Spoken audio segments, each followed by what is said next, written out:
Hello, hello, hello. Happy Friday, everybody, and welcome to Realign to Thrive with Facebook Live. This is the platform where I get to bring on amazing international heart-centered leaders and give them an opportunity to share their light, to share their vision, to share their work with this community. And today I would love to welcome Amy Schadt. And Amy and I got to know each other because she welcomed me on her show that she produces monthly.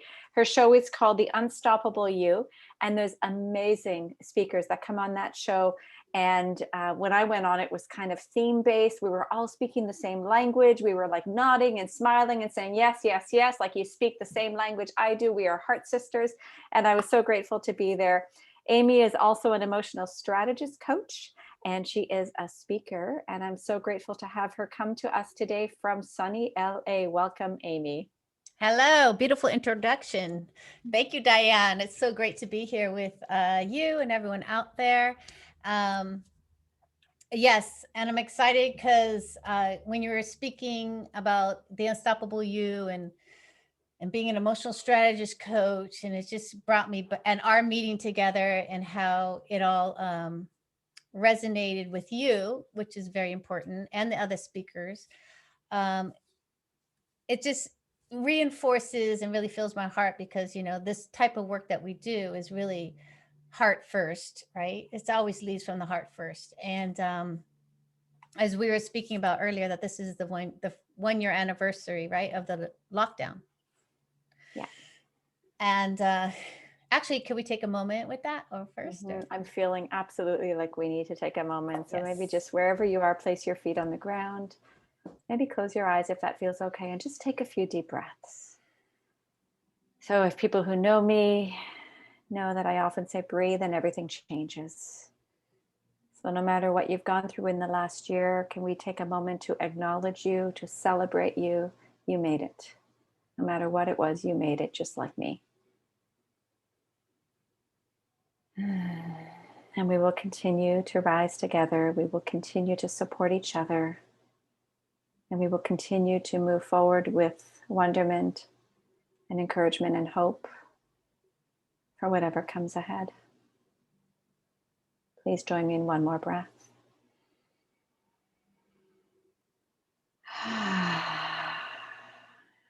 Go ahead and open your eyes when you're ready. Thank you so much for that, Amy. Mm-hmm. I really felt that. I felt that need as well, that longing.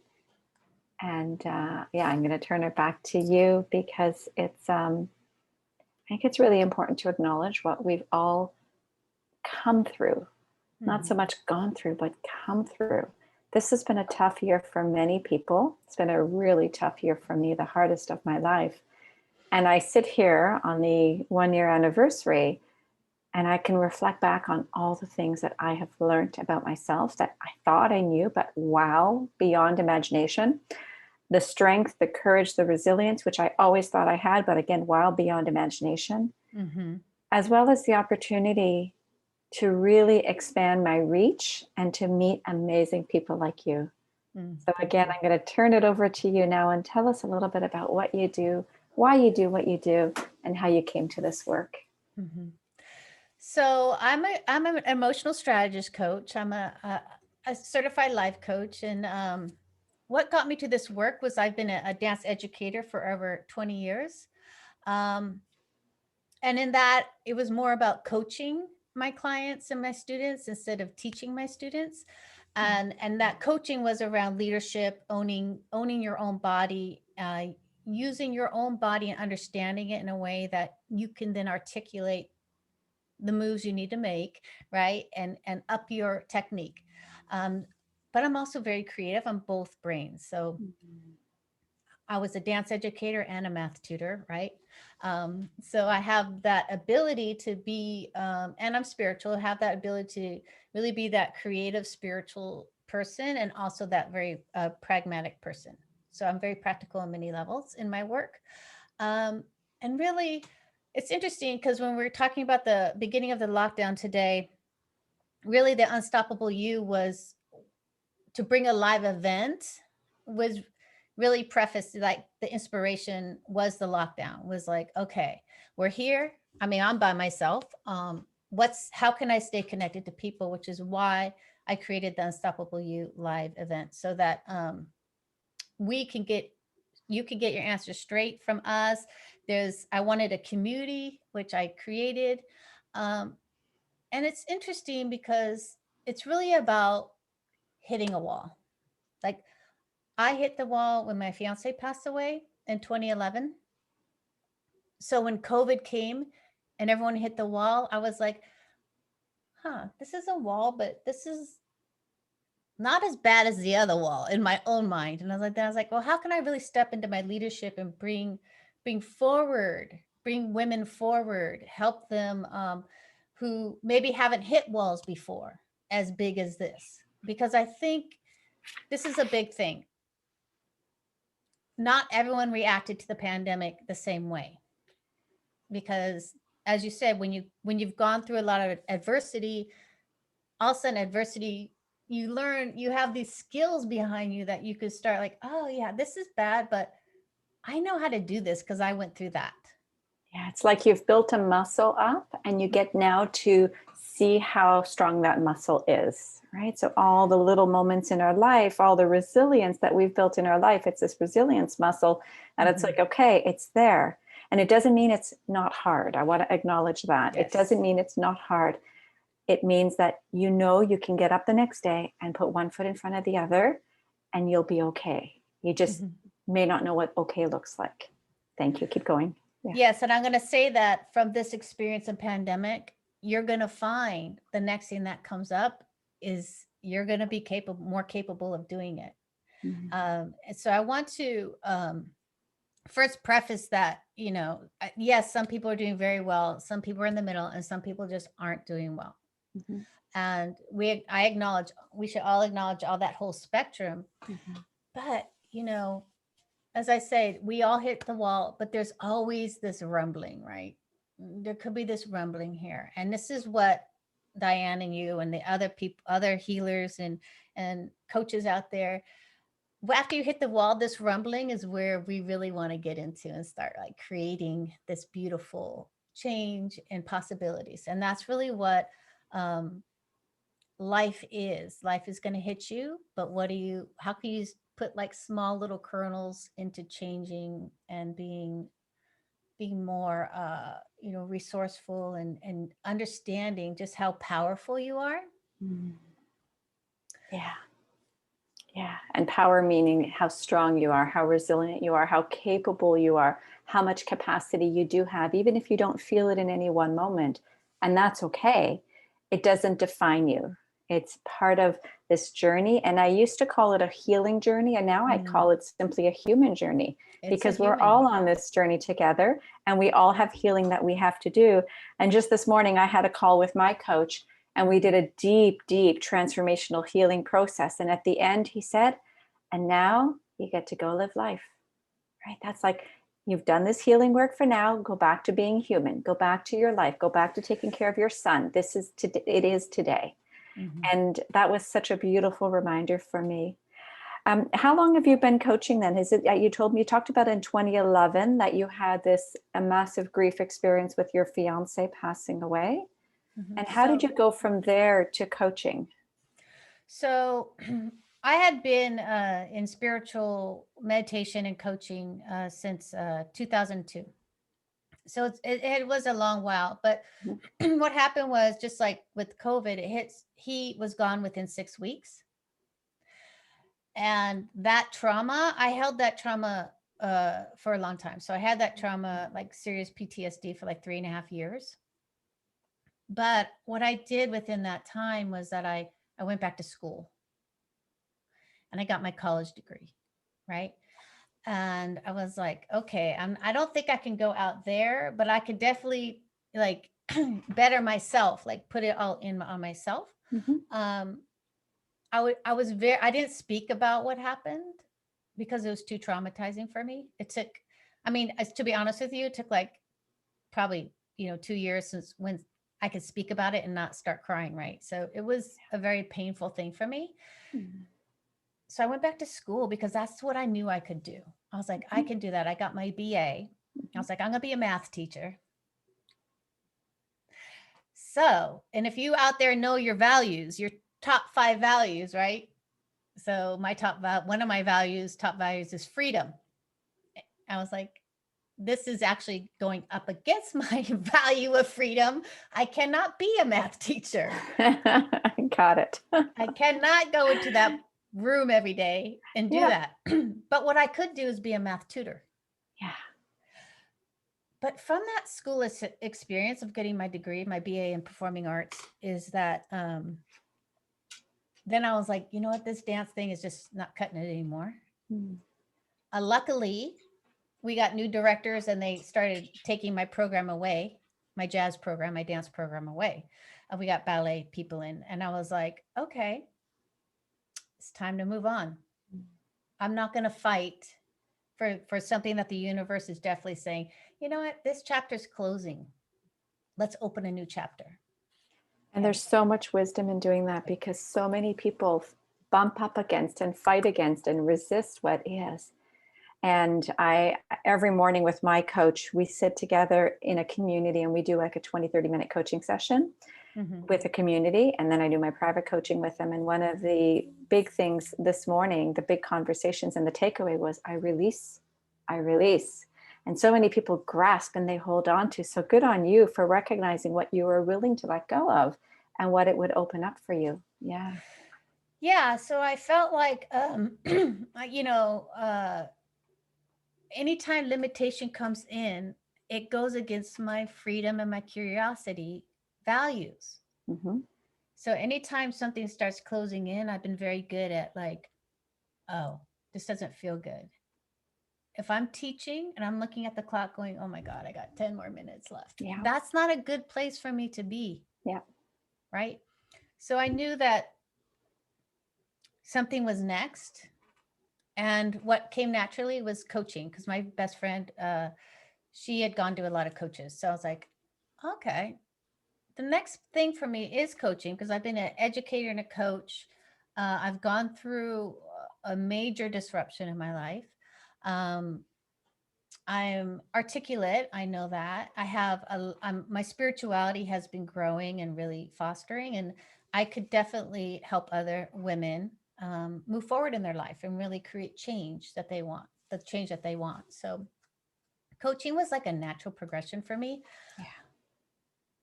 The business part was a learned behavior. Yeah.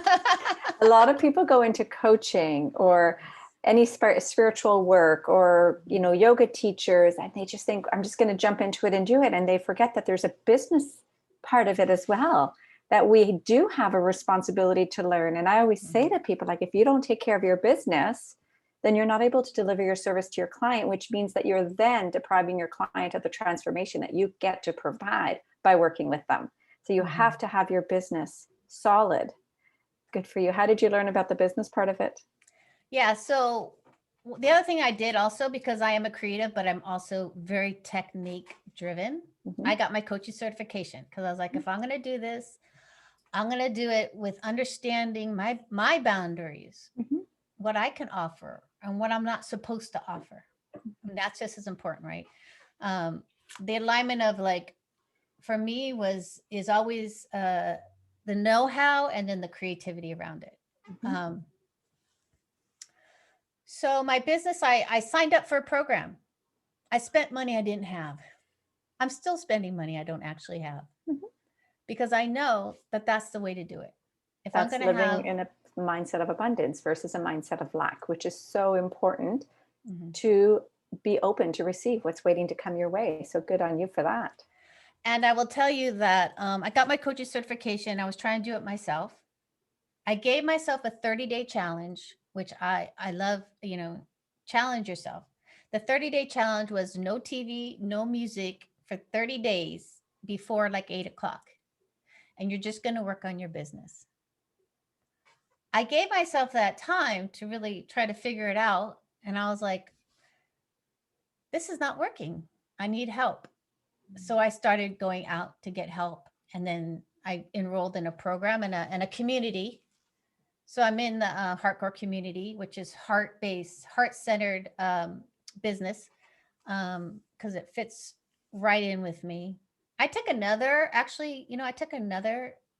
course that was mainly spiritual, but it didn't fit me as well because I'm very practical also. Like, I love systems. I love setting up systems and ways to succeed.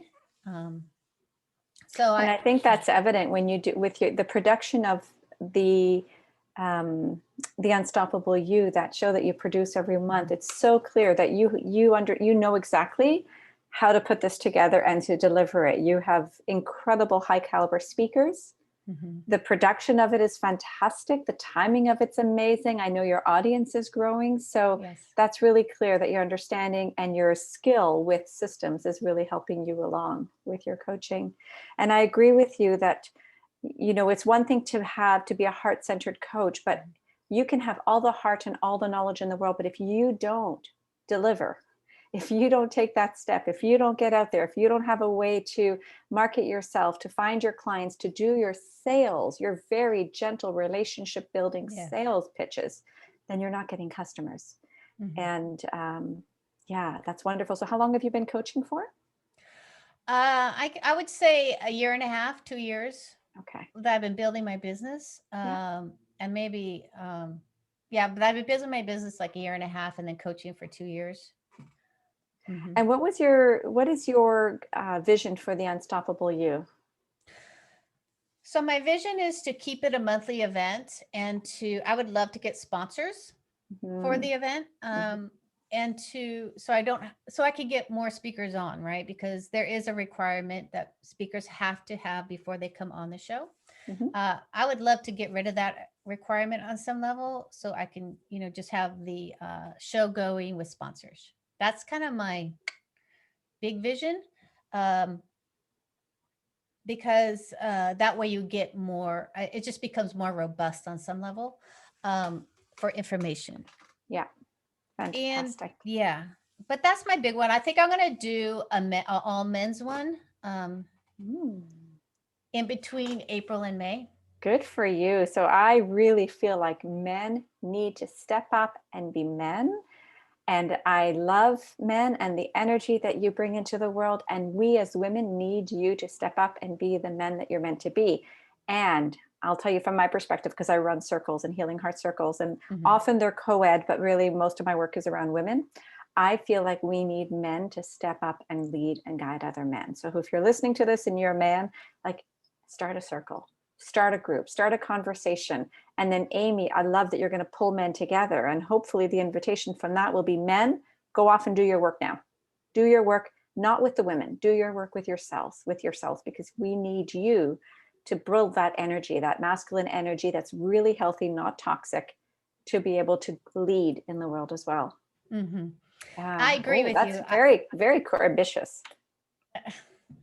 I mean, if you're gonna do it, you know what I mean? Like, Yeah. the thing about it is, a year and a half ago, I was afraid to get on the phone and ask a speaker to be on my show. Mm. Okay. So this is a progression. Everything is just about consistently uh, doing something and being committed to that action. It's not, was I uncomfortable? Yes. Was it Mm-hmm. perfect? No. Those are the wrong things to focus on. When we talk about Mm-hmm. alignment, all that stories you tell yourself, all how, like, who's going to be on my show? Who'd want to do that? Mm-hmm. Or even um having those ideas of perfection, those are all normal. I am so into those. Yeah. But flip it. Where in your life have you been successful? Where have you been really a leader? And I was like, I'm going to bring my experience in the classroom that I've had for over 20 years and bring it into that phone call, right? Pull it in. Even though you're afraid, there are moments in your life where you are definitely a freaking priestess, lioness, right? You're just like, bring A that goddess. energy. Yes, Yes. bring that energy into the thing that you're most fearful of. Yeah. It's a change of Absolutely. state. Absolutely. And I And struggle. I just want to preface real quick. I struggled for a good 9 months until, okay, this is my gig. This is what I'm going to do. This is my business. This is it. It was not easy. And I'm going to tell you, I still struggle. Sure. I still struggle. And I've Yes. written a book and I've been on international stages and I've done, Mhm. I don't even know how many podcasts and interviews and summits. And I still struggle. And I love speaking. Speaking is not hard for me. Right. But there's always that little doubt, who wants to hear what I have to say? Am I going to say the right thing? And then I trust fully that when I move out of my way and I allow grace to find her way through me, the right words and the right audience shows up. And I don't have to control that anymore. I love how you talked about, and I'm going to say these are strengths that allowed your business to grow as it has in a relatively short time.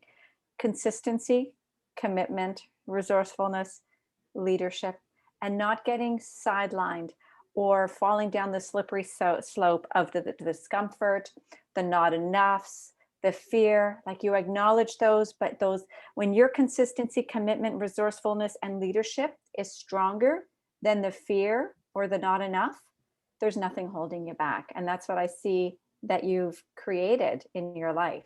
And I know that it's a decision. It's a decision, and it's done around a community and done with a coach. There's no Absolutely. way, there is no way that I would have been able to be in this position I'm in without those. I am Yeah, certain of that. me too. So, and I just want to go back. When I say struggle, the struggle was like, oh my God, like deep struggle, a deep struggle for 9 months. Like, Mm, it was not like little voices. It was like, I just can't do it. But I had my coach mm, going, Amy, this is what I expect from you this month. mhm, This is what you're going to do. And I'm just like, oh, just don't be afraid of the struggle. Like, mhm. just if you're feeling, it was not like there's a little, maybe you can't. No, it was like, Yeah. "Arr." Okay. It was big, Yeah. right? I just want to preface that because it's like, it was no small feat for me to Yeah. become a businesswoman. Okay. Yeah. But I had a coach, I had a program, I had a community, and I had a personal want and desire, like, that Mhm, would not shut up, mhm. right? And I'm going to circle this back Mhm. because I do a lot of emotional release work and Sure. deep, deep nervous system work in the coaching that I do. And when you talk about this strong longing, the word that comes to mind is yearning. Mhm. And on the other side, on the same spectrum of the emotional energetic range of grief, is yearning. That when you can look at that grief, literally hold it and befriend it and let it teach you, it opens up the portal to yearning. And look at you here, Mhm. 10 years later, where you have turned, this is the turning the pain into purpose. Mhm. This is like, you took the time that you needed to heal, to do the work that you needed to do, to resource yourself, to find the right people to support you. And now here you are. And who have you had on your stage that people might know? Because I've been pretty blown away by the names I've seen there, Oh gosh. Yesterday we had including Susan. me. Yeah. Yesterday we had Susan Bratton. She's an awesome sex coach. I've had Ramona Zabriskie. She was on yesterday. Um, Felicia Bender was just on, the numerologist, who was Mhm. out of this world. Awesome. She's got tons of fans. And Mary O'Malley. She's super big. Yeah, Uh, I Mary and I were like, yes. we're like kindred sisters. It was unbelievable. We've connected since, Oh, good. and wow, what a powerhouse she is of love and light and grace. I loved it. I mean, as I was talking, I saw her nodding and smiling, and then as she's talking, I'm nodding and smiling because we're just saying the same thing in our own beautiful ways. And that's what I love about your platform, is it gives people permission to share from their unique perspective. Yes. And people will often say, oh, it's been done before, it's been said before, I've heard it all before. It has not been said in your unique voice. And so for anyone who's hesitating to write, to speak, to coach, whatever it is, you have a unique perspective, and the world needs your perspective, not Amy's, not mine, not somebody else's. But I want to agree with you. I very humbly say that I have like 6 coaches right now. They all Yes. have a very specific purpose. And I feel like this year and where I am today, I don't know if I could have gone through it with the amount of grace that I have given myself to go through it without my coaches. And then I also have a sister who's a psychotherapist, so she's on speed dial. And I really believe that anybody who's looking for the next step in the evolution of their life, that's a critical piece, because your coach will hold you accountable, will hold your hand. And if they've gone through it, they can give you the systems, the steps, and the love and the light that you need to keep you from that collapse state that you described. Right? You said your coach said, this is what you can do. I trust you. You can do this. And like my coach saying to me at the end of my session today, now go and live life. We had a massive relief. Now go and live life. That's why we're here. Mm-hmm. That's why we're and here. I'm going to preface that. So I'm going to say also, like, coaches are here because we're talking about alignment. So as I said, your coach is really to go in and really allow you to acknowledge just how powerful you are. Yeah. Okay. Because we throw things at the wall. Oh, I did this, and then we put no meaning on it. But man, it's like if you go back and you're like, what did it take? What values did I use to make that happen? Who was I in that moment? What was it that I did to accomplish this? It's not the accomplishment. It's not the failure. It's who were you in doing that? That is and how really did it feel? How did it feel to be you in that moment? Because that is you. That's it's a part of you, but it's a part of you that so much of the time, the narratives, the monkey mind, the conditioning, other people's perspective is going to deny you of that. But that is you. Yeah. Yes. And we all need that. Yes, we don't take the time to get in there and be like, what did it really take for me to have gone through that? And that's where the meat is of our self-love. I believe it's like that meat of like, wow, I am worthy. I did come through that with being very like receptive, or being open, or being like, I was fearful, but I did it anyway. Like, we never revisit what it took in us to get to our points. Yeah, the celebrations and the acknowledgments. So great. And I love how you said, like, these are mantras that not just women, everybody needs to remember. I am worthy. I am receptive. I am open. Those are your words, Amy. I'm just giving them, reflecting them back to you, because I think it's so important for people to hear that. And everybody, no matter what you're going through, no matter where you are, these are important messages. I'm worthy, I'm receptive, and I'm open. Can we move through life with our hands open, with our hearts open, being grace filled, and remembering that you are worthy just like me? Yeah. And I do want to speak into the time where, my fiance passed away, and I was not in that. I was in fear and I was anxiety. That's where I was. And, people, I didn't speak about many things because people always would try to tell me what I should feel and not feel. So I kept what I was doing pretty enclosed, and that was my decision. Yeah. But when you're in that, I couldn't get to that spot, and I was okay with that. Actually, I'm like, you know what? This is fine, Amy. You are where you're supposed to be. This is part of the process. So when people were telling me I should be doing this, or I need to be taking that medication, I was like, no, this is normal. All healing has its time. Yeah. And we don't have to rush it. Absolutely. Yeah. And, I will speak to grief, because that was my big trauma this past year. There is not a lot of understanding in our society or conversation around grief. So the fact that you kept it in is, I think, a very typical and normal response, because people don't know how to respond to grief. They want to make it better. They want to tell you it's going to be okay. They want to tell you this is all part of the journey. And it's like, screw that. Like, I just want to be with whatever I'm being. And so my experience this past year with grief was to literally hold it here and say, what do you need? So I had I really turned towards it, but this is after, a dozen years of working in this kind of manner. I looked at it and I said, okay, there you are. I'm going to bring you closer and see what you need. But that was my human journey, needing healing at that time. And a dozen years ago, I wouldn't have been able to do that. And so again, the point of all healing has its time it's perfection. There's perfection in the timing, and we don't have to change it. We don't have to rush it. We don't have to, do anything with it. And grief is a temple energy. It's a temple emotion. And so when the right time comes and you open up that Pandora box and peek inside, there's so much beauty and wisdom there. But people are very afraid to go there. And I think that you're coming on this journey of coaching and your spiritual work, and you're longing to show up as a heart-centered leader in the world, is all part of your healing journey.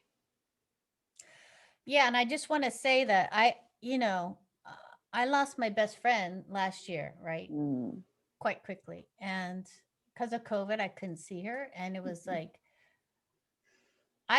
this last Sunday, I just had a healing session for the first time and really grieved her for the first time. Because as you say, I was not ready for that. And it was intangible.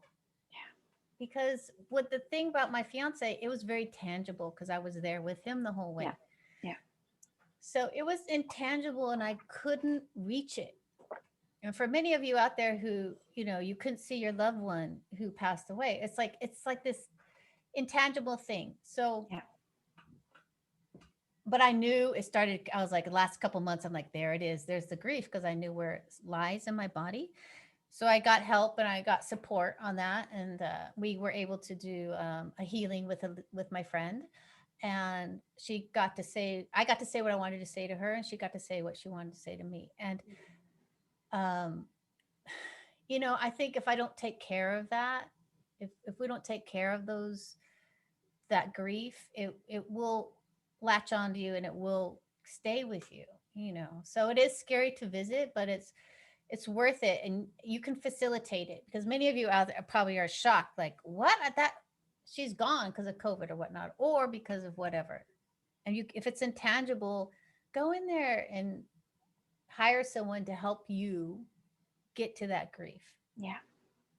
And what I tell people and what I did for myself was I brought loving presence to it. Yeah. So there was a mindfulness piece of it, but it was also, I really gave myself permission to be with it. There was no timing. There was nothing wrong about what needed to be expressed through me. And as grief, it was all perfection. And yet I do want to caution for anybody listening that if you find yourself in that slippery slope where you can't seem to turn off the faucet of it to come out and just be present to your life, not that you don't feel the grief, but at the end of the day, I still had to get food on the table. I still had to work. So I've learned now, the nervous system being the communication network of the body and the mind is where we hold a lot of tension from a lifetime. So for me, the grief that I experienced this summer was this summer. It was also my dad passing from COVID. It was also my cat passing. It was my daughter moving away. It was my husband leaving our marriage. And then it went all the way back to being like a day old and being abandoned by my parents in a hospital because my mom had to return to care for her toddlers and left me in an incubator by myself for 3 weeks without visiting. So there's like everything gets stored in the body. And what I've learned is we can turn on the faucet and we can touch that part of ourselves that's longing to be recognized, revealed, and healed.